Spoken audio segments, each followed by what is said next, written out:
Everyone, आप सब कैसे हैं। मुझे आशा है कि आप सब ठीक होंगे। तो आज की क्लास में हम लोग कक्षा 12 की भौतिक विज्ञान में जो हमारा पहला चैप्टर है यानी वैद्युत आवेश तथा क्षेत्र, यानी जिसे हम लोग इंग्लिश में जानते हैं electrostatic charge and electric field. तो आज हम लोग इस चैप्टर से संबंधित बहुत सारी परिभाषाओं का अध्ययन करेंगे। तो सबसे पहले हम लोग आज की जो क्लास है वो शुरू से होगी। तो यहाँ पे सबसे पहले हम लोग भौतिक विज्ञान की परिभाषा समझ लेते हैं कि भौतिक विज्ञान जो हम लोग पढ़ेंगे यानी भौतिक विज्ञान की किताब, तो पहले हम लोग भौतिक विज्ञान की परिभाषा समझ लेते हैं कि क्या होती है। तो देखिएगा, विज्ञान की वह शाखा जिसमें ऊर्जा के विभिन्न स्वरूपों तथा द्रव्य और ऊर्जा के बीच होने वाली अन्योन्य क्रियाओं का अध्ययन किया जाता है, भौतिक विज्ञान कहलाती है। यानी कहने का मतलब यह है कि जो भौतिक विज्ञान है वह क्या है, विज्ञान की एक शाखा है जिसमें हम लोग क्या करते हैं बेटा, जिसमें ऊर्जा के विभिन्न स्वरूप होते हैं उनको, तथा द्रव्य का मतलब पदार्थ आप समझते होंगे। पदार्थ और ऊर्जा के बीच होने वाली जो क्रियाएं होती हैं अनेक प्रकार की, उनका हम लोग क्या करते हैं, अध्ययन करते हैं। तो तभी से हम लोग क्या कहते हैं, इसे भौतिक विज्ञान कहते हैं। तो मुझे उम्मीद है कि आप भौतिक विज्ञान की परिभाषा समझ चुके होंगे। तो चलिए अब हम लोग क्लास शुरू करते हैं। यानी कि भौतिक विज्ञान जो हमारी किताब है कक्षा 12 की, इसमें जो हमारा पहला चैप्टर है यानी स्थिर वैद्युत आवेश तथा क्षेत्र, तो हम इस चैप्टर को शुरू से पढ़ने वाले हैं। तो देखिएगा, तो यहाँ पे आपका जो पहली परिभाषा है वो ये है वैद्युत आवेश। बेटा आप परेशान मत होइए, हम लोग यहाँ पे मतलब कि पूरी किताब को हम लोग शुरू से प्रत्येक परिभाषा को अच्छे से कंप्लीट करेंगे। तो देखिएगा, यहाँ पे पहली परिभाषा है वैद्युत आवेश। तो बेटा वैद्युत आवेश क्या होता है, वैद्युत आवेश द्रव्य का वह गुण है। यानी वैद्युत आवेश जो होता है द्रव्य का ही एक क्या होता है, गुण होता है। तो देखिएगा, वैद्युत आवेश द्रव्य का वह गुण है जिसके कारण वैद्युत तथा चुंबकीय उत्पन्न और अनुभव किए जाते हैं। बात को समझिए बेटा, यानी वैद्युत आवेश जो है द्रव्य का वह गुण है। द्रव्य का मतलब पदार्थ, मैंने अभी बताया था, पदार्थ का एक गुण है जिसके कारण हम लोग क्या करते हैं, वैद्युत तथा चुंबकीय को उत्पन्न और अनुभव किए जाते हैं। वैद्युत का मतलब आप समझ गए होंगे, चुंबकीय का मतलब भी आप समझ गए होंगे, जिसका हम लोग क्या करते हैं, अनुभव करते हैं, उसे हम क्या कहते हैं, वैद्युत आवेश कहते हैं। अब देखिएगा, यहाँ पे एक परिभाषा और मैंने लिख के रखी हुई है। अगर ये परिभाषा आपको समझ में नहीं आ रही है तो आप दूसरी परिभाषा देख सकते हैं बेटा। जिस मूल कारण की उपस्थिति से वस्तुओं में अन्य वस्तुओं को अपनी ओर आकर्षित करने का गुण आ जाता है उसे वैद्युत आवेश कहते हैं। यानी कि कोई कारण है, मतलब किसी भी कारण की वजह से हम लोग क्या करें, वस्तुओं में एक ऐसा गुण आ जाए कि वह अन्य वस्तुओं को अपनी ओर आकर्षित करने का, अगर उसमें गुण आ जाता है तो हम क्या कहते हैं, उसे वैद्युत आवेश कहते हैं। ठीक है, तो यानी जो आकर्षित करने का जो वस्तु में गुण आ गया है, इसी को हम क्या कहते हैं, वैद्युत आवेश कहते हैं। यहाँ पे मैंने बेटा दो परिभाषाएं मैंने आपको बताई हैं।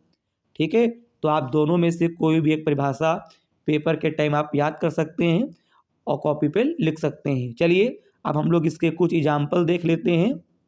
यहाँ पे देखिए दिया है आकाश में बिजली का कड़कना, ये एग्जाम्पल पहला है। यानी आकाश में बिजली का कड़कना वैद्युत आवेश का ही उदाहरण है। आवेशित कंघे में कागज के छोटे छोटे टुकड़ों का चिपकना, बात को समझिए, जो आपका कंघा होता है जिससे आप क्या करते हैं, कंघा करते हैं बालों पर, आप उस कंघे को आप क्या करेंगे, कागज के छोटे छोटे टुकड़े ले लीजिएगा, अगर उनके पास करते हैं तो वो कागज के जो छोटे टुकड़े होते हैं वो क्या होते हैं, चिपक जाते हैं। यानी कि आवेशित कंघे में आकर्षित करने का गुण आ जाता है। ये कार्य आपने बचपन में कभी कदार किया होगा, आपको याद होगा, अगर नहीं किया है तो आप करके देख सकते हैं।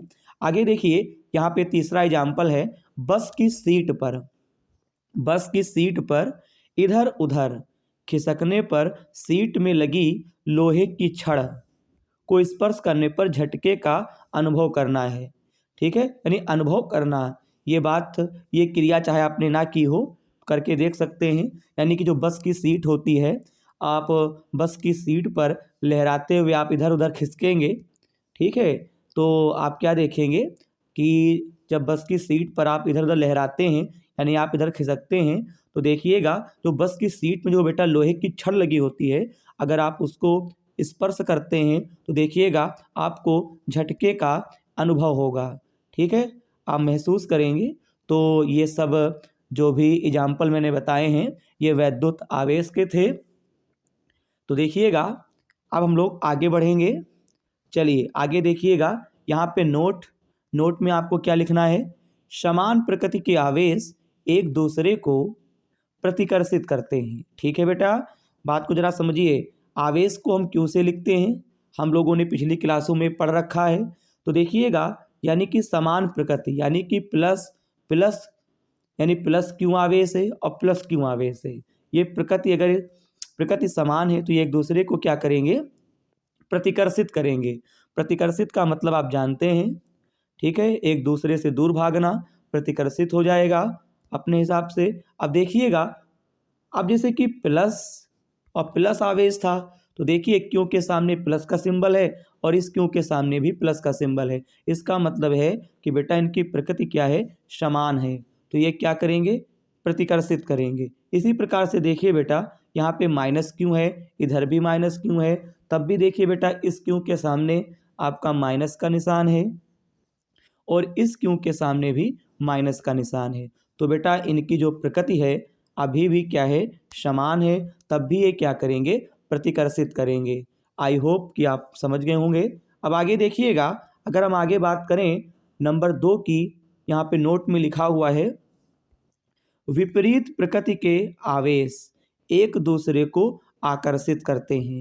यानी कहने का मतलब ये है बेटा कि हमारे पास दो आवेश हैं, एक पर प्लस चार्ज है, एक पर माइनस चार्ज है, तो ऐसी स्थिति में ये एक दूसरे को क्या करेंगे, आकर्षित करेंगे। ठीक है, मुझे उम्मीद है कि आप ये नोट समझ चुके होंगे। आगे देखिए, आगे बढ़ते हैं। आगे आपका है वैद्युत आवेश के प्रकार। तो देखिएगा, वैद्युत आवेश मैंने लिखा हुआ है, वैद्युत आवेश दो प्रकार के होते हैं। पहला है धनात्मक आवेश और दूसरा है ऋणात्मक आवेश। यानी कि पॉजिटिव चार्ज हो गया, एक आपका निगेटिव चार्ज हो गया। अब देखिएगा, जो आपका धनात्मक आवेश होता है, ठीक है बेटा, तो धनात्मक आवेश में क्या होगा, इलेक्ट्रॉनों की कमी होती है। क्या होती है, इलेक्ट्रॉनों की कमी होती है। बात भी सही है, इलेक्ट्रॉन जो होते हैं वो ऋणात्मक होते हैं। अगर धनात्मक आवेश है तो इसमें तो इलेक्ट्रॉनों की कमी रहेगी। ये सब बातें बेटा आप याद रखिएगा, न्यूमेरिकल में काम आएगा, पेपर में भी पूछा जाता है, ऑब्जेक्टिव टाइप में क्वेश्चन आते हैं। ठीक है, अगला देखिएगा, यहाँ पे दूसरा है ऋणात्मक आवेश। ऋणात्मक आवेश का मतलब होता है इसमें इलेक्ट्रॉनों की अधिकता होती है, क्योंकि इलेक्ट्रॉन जो होते हैं वो ऋणात्मक होते हैं। तो अगर ऋणात्मक आवेश है तो इसमें इलेक्ट्रॉनों की क्या होगी, अधिकता होगी। ये भी बात आप समझ चुके होंगे। चलिए आगे बढ़ते हैं। आगे देखिए बेटा, कूलाम का नियम, ये पेपर के लिए इम्पॉर्टेंट है। हम जो बताएंगे आप उसे कॉपी पे लिखिएगा, क्योंकि हम पूरी कोशिश करेंगे कि आपका जो फिजिक्स का जो यानी जो सिलेबस है वो आपका परीक्षा के पहले ही आपका जो है कंप्लीट हो जाए। बस आप हमारे चैनल को सब्सक्राइब और वीडियो को लाइक ज़रूर करें और अपने दोस्तों को शेयर करें, क्योंकि इस प्रकार की यानी शिक्षा से संबंधित जो भी वीडियो होंगी उसका आपको नोटिफिकेशन मिलता रहेगा। चलिए कूलाम का नियम जान लेते हैं।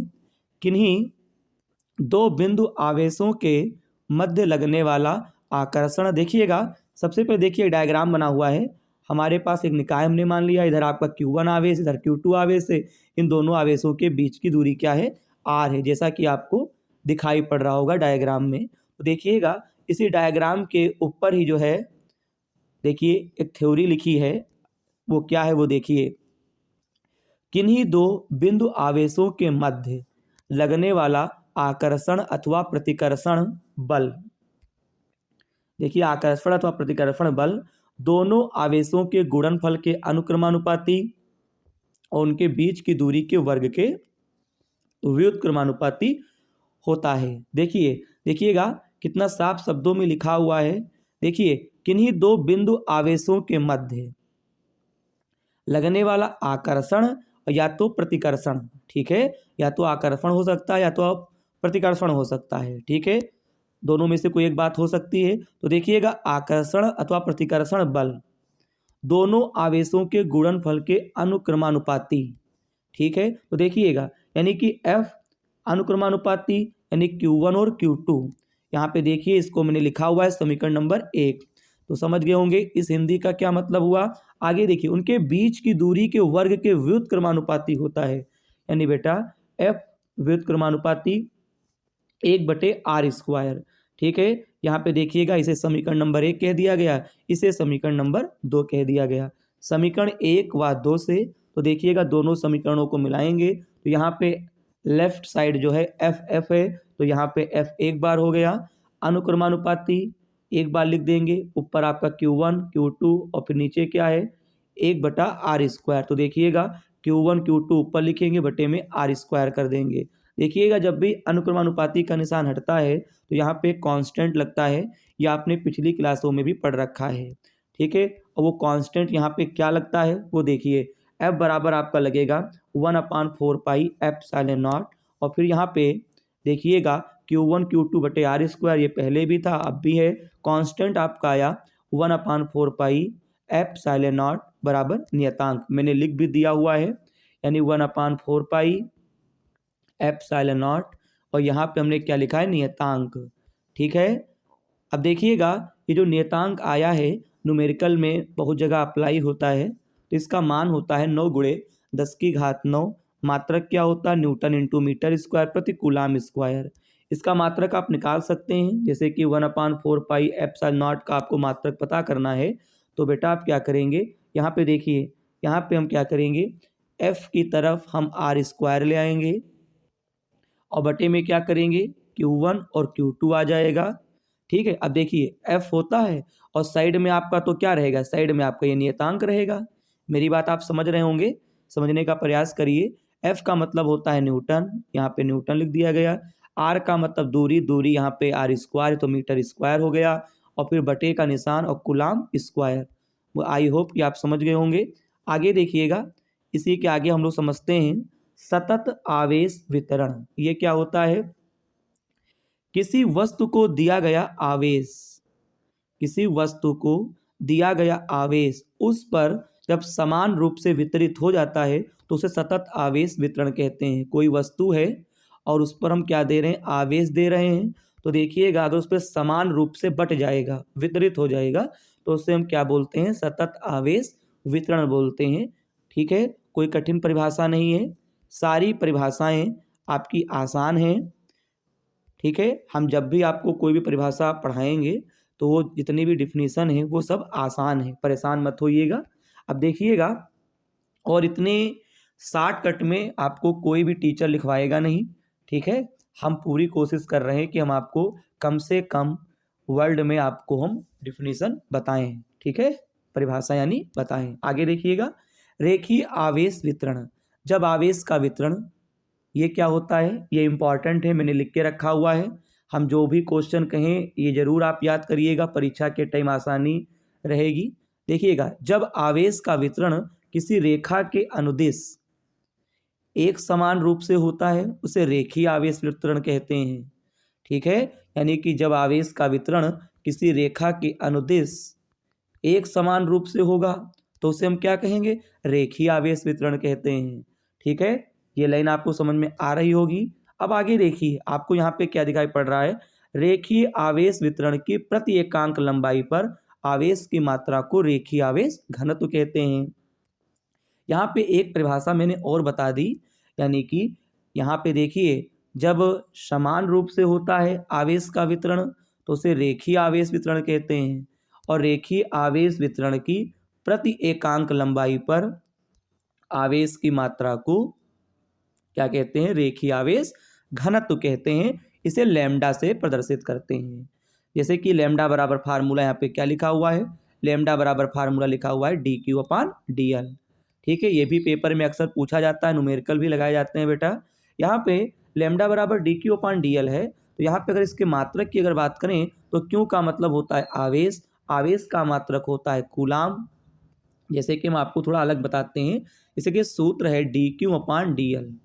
ठीक है, तो क्यू का मतलब आवेश, आवेश का मात्रक कूलाम, सी फॉर कूलाम, बटे का मतलब प्रति, एल फॉर लंबाई, लंबाई का मात्रक मीटर, कूलाम प्रति मीटर। डायग्राम आप बना सकते हैं। ठीक है, डायग्राम आपको बनाना है किसमें, रेखीय आवेश घनत्व में। ठीक है, कभी कभी पूछ लेता है 1 नंबर में। तो आज की क्लास में हम लोगों ने क्या क्या सीखा, हम लोगों ने भौतिक विज्ञान की परिभाषा सीखी, वैद्युत आवेश किसे कहते हैं इसके बारे में जाना, इसके कुछ एग्जाम्पल समझे, और हम लोगों ने एक नोट पढ़ा, वैद्युत आवेश के प्रकार पढ़े, और कूलाम का नियम पढ़ा, और हम लोगों ने सतत आवेश वितरण और रेखीय आवेश वितरण पढ़ा। तो आज की क्लास में हम लोगों ने इतनी परिभाषाओं का अध्ययन किया है।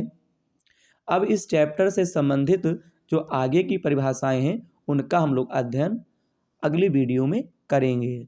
तो अंत में यही आपसे कहना चाहेंगे, अगर वीडियो में अगर आपको कुछ भी अच्छा अगर लगा हो तो कृपया करके हमारे चैनल को सब्सक्राइब और वीडियो को लाइक ज़रूर करें, और बेल आइकन प्रेस करना ना भूलें, क्योंकि हम जब भी शिक्षा से संबंधित वीडियो अपने चैनल पर अपलोड करेंगे तो उसका आपको नोटिफिकेशन मिलता रहेगा।